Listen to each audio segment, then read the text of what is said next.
Welcome back to another exciting and inspiring episode of On Location in Vancouver. I'm your host, Zara Durrani. The show is produced with the support of TELUS STORYHIVE. It's been such an honor bringing all these amazing local Vancouver stories to you. Joining me today is someone who's traveled around the world, helped a lot of individuals from all walks of life. She is the founder of Arkaya. I'm talking about Yogacharini Maitreyi.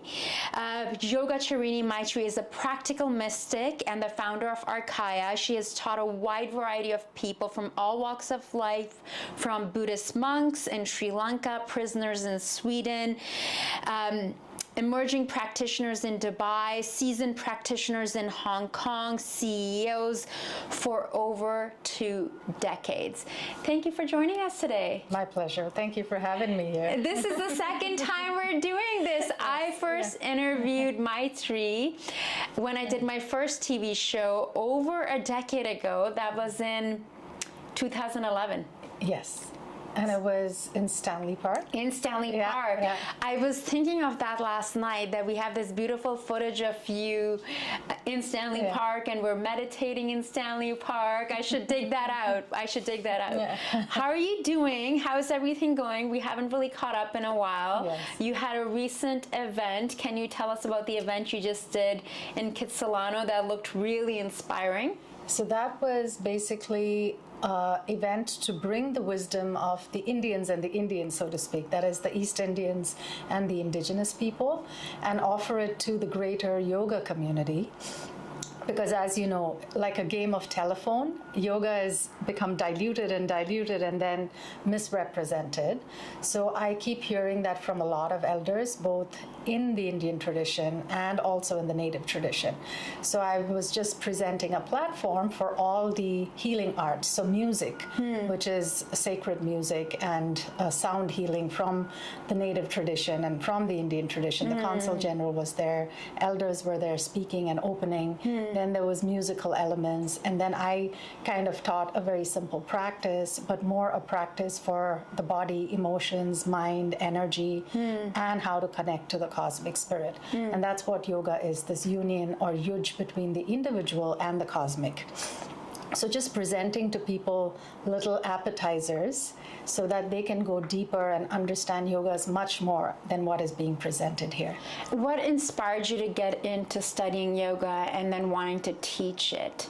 So when I was growing up, my grandfather was my first guru, and I saw him. He was a Vedic scholar and very immersed in spirituality.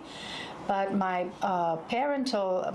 paternal side, they were doctors, like very regular medical doctors. And though they were quite wealthy, they were quite dysfunctional as well. And so I was questioning, how do I become a better human being? Why am I doing what I'm doing? So I was questioning my motivations, and yoga psychology and applied yoga philosophy gives you the rationale for how and why we behave the way we do. So that's like a psychology in itself, which means like our conditioned behavior and what we're carrying from our lineage, our ancestral behavior. So all of that can be explored through this medium of yoga. So it's not just a physical science. I'd love to hear your thoughts, because you mix the mind and the body and the healing aspects, because those are the aspects that personally drew me to yoga first, and then wanting to study the philosophy and then wanting to teach it.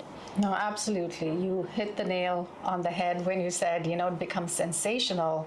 And also people are objectifying themselves, unfortunately, and emulating mainstream culture, be it movies or, and they think it's all about the appearance rather than what's in here. And none of my teachers looked so fancy. They're all very simple, approachable people in terms of who they were. It was their being that radiated. And for me, that is more important for the purpose of self-awareness.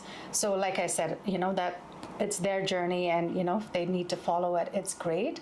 But they're missing out on the depth of yoga. So it's like using an airplane on the runway and thinking, this is what, the airplane is meant for, and trying to fix better wheels and paint it up and make it look flashy instead of saying, oh, this is going to actually help me take off, to help me take off towards moksha or liberation. And this liberation from things that bind us, that keep us trapped in suffering on a mental and emotional level, is what yoga was originally meant for.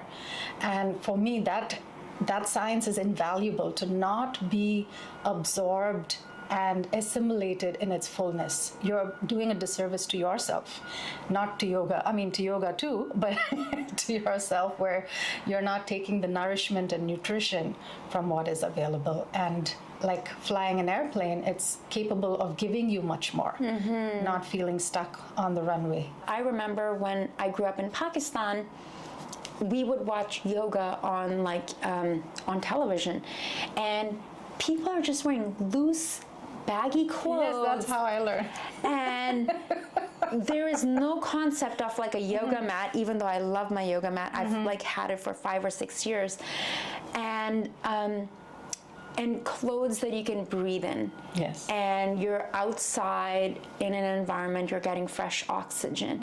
And when I came here, and I was like, okay, this is very interesting. It's very different.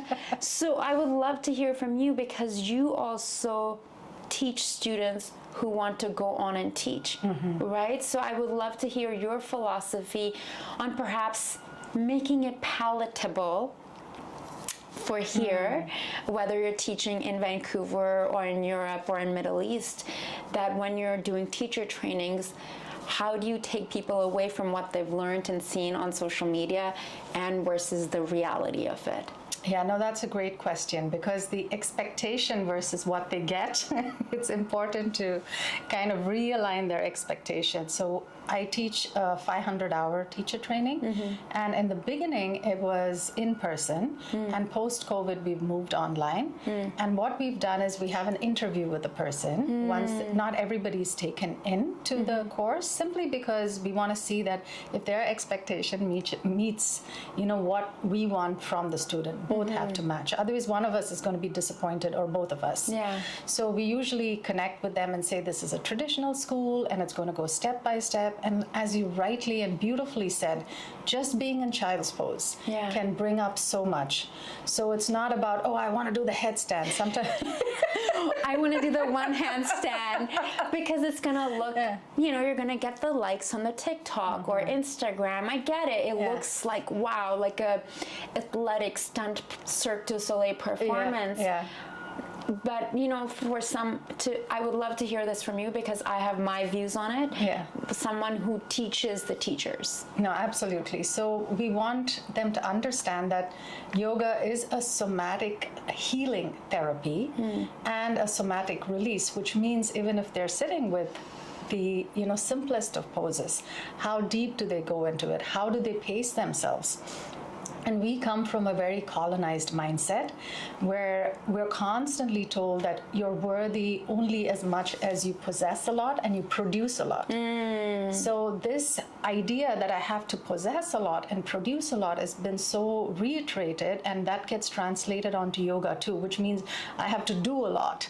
I have to look like I'm doing all these complicated postures, when actually the reverse is true. In real yoga, we're pacing yourself. Patanjali in the Yoga Sutras, which is written over 2,000 years ago, he says, Sthiram Sukham Asanam. So Sthiram is finding stability in your body and finding safety in your body. And trauma happens when we don't feel safe in the body. So we're actually looking at those traumas and saying, when or where was agency taken away from me? And that happens in a boot camp, when agency is completely taken away from you, where you're like, oh, go, go, go, I have to follow the teacher. I'm not listening to my body. I'm doing an exercise for, I'm doing an exercise for the purpose of a particular goal. So whereas in yoga, the focus is awareness oriented, it's not achievement oriented. The achievement is a byproduct. So similarly, in the interview and even after, they do a Foundations for Life course, which is module 1 of the teacher training. And so they ease into the program, and then they kind of get that paradigm shift.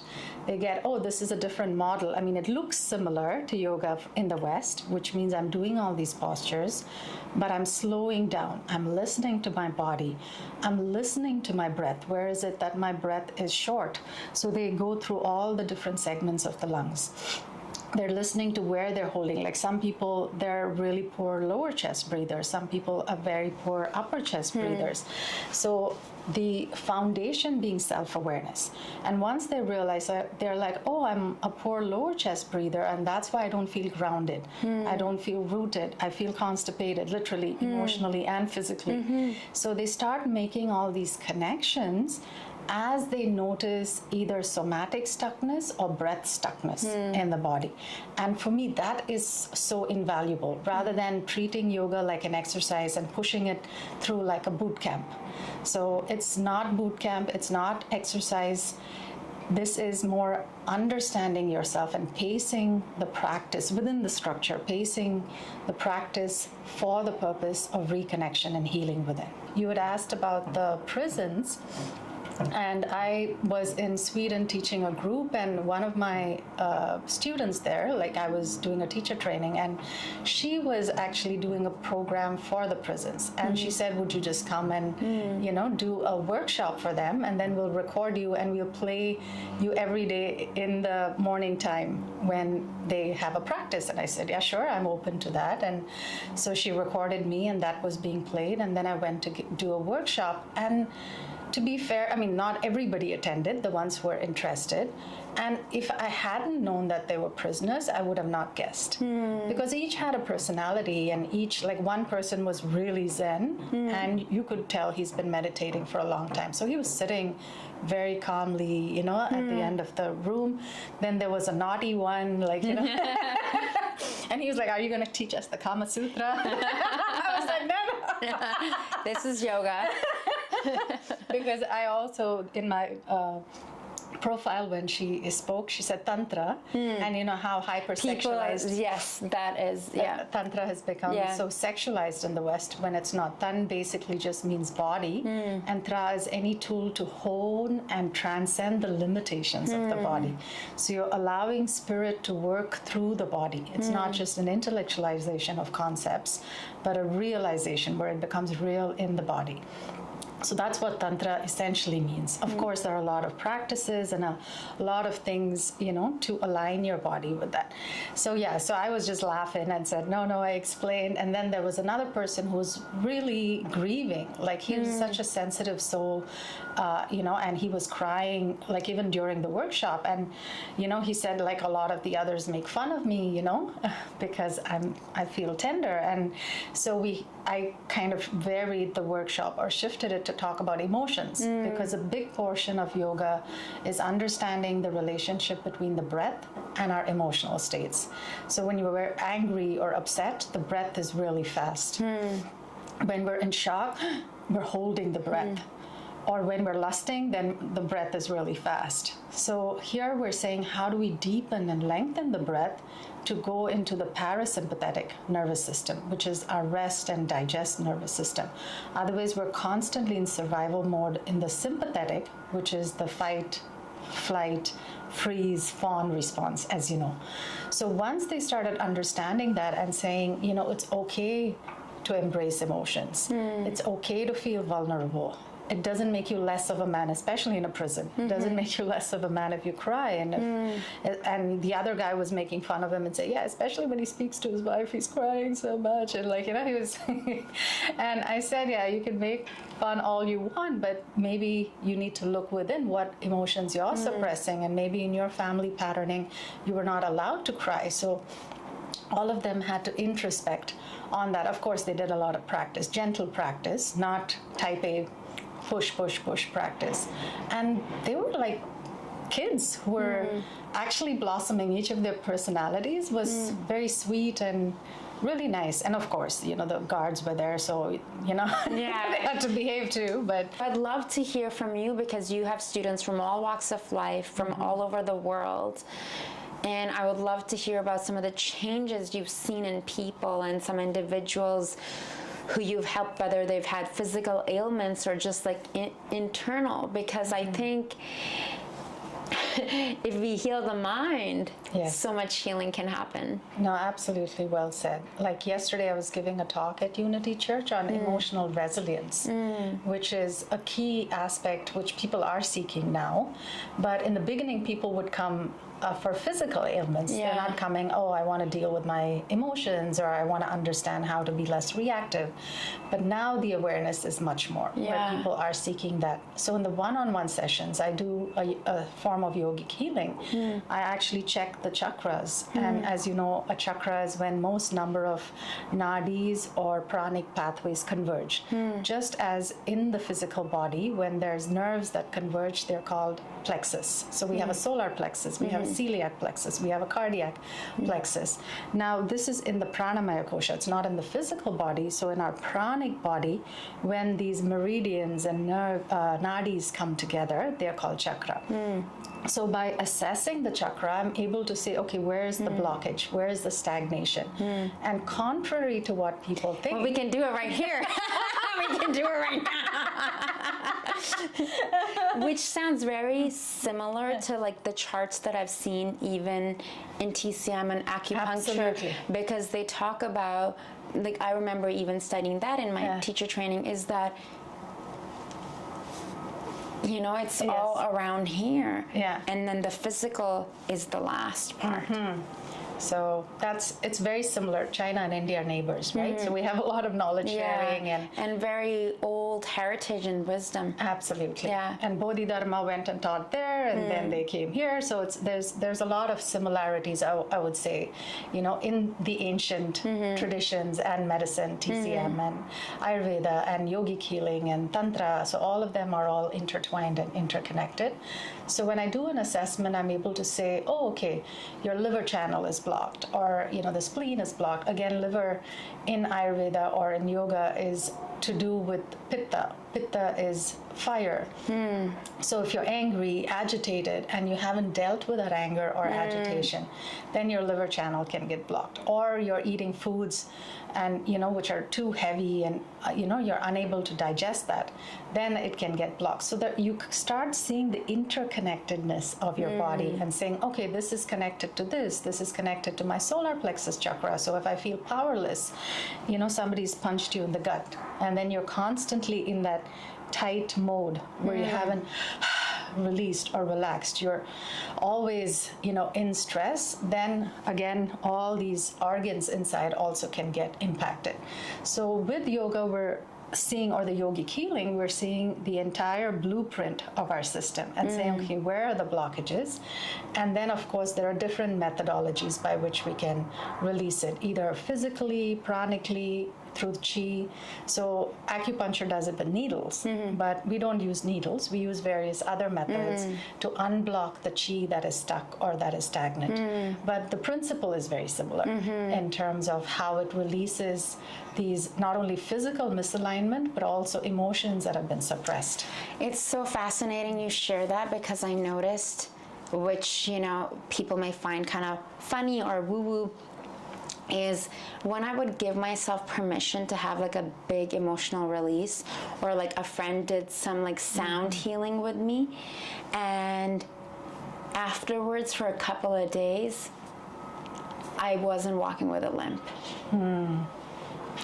But it's like some days it was correlated and some days it wasn't, and I know, like having taught yoga and from what I've learned, is that this area, it's all the emotions. Yes. Yeah. And the pelvic energy, like all that energy that is like cultivated in there, and it was really fascinating that how it's like on the right side. So I'm trying to be mindful and aware and like getting back in the swing of things. And then I started work again this week, and then yesterday or the day before I woke up and I have this little sty, and I'm like, okay, I do have the tendency to go at that 100 million miles an hour, finding the middle. It's like, then that also becomes the pendulum swings, that you can do the meditation, and you can also be in the world doing the work, whether you're a CEO or performer or like whatever you are. No, absolutely, absolutely. Well said. And I see that with a lot of students too. When they immerse themselves, they're like, oh, they want to dedicate all their lives to yoga, become this yoga hippie. Which is nice. Yeah. And not that it's a bad thing, but how do we integrate it with what we're doing is also a big portion of it. Like I studied film when I was in university, and I've gone back to doing documentaries, but that's on the side. I'm not pushing myself, I'm not killing myself. This is my main path. So with a lot of people who come to the teacher training also, I tell them, don't try to make a living out of yoga. Just keep that as something which is close to your heart. Whatever jobs you have, see how you can integrate this practice into what you do, which means pace yourself. And you were talking about your hips.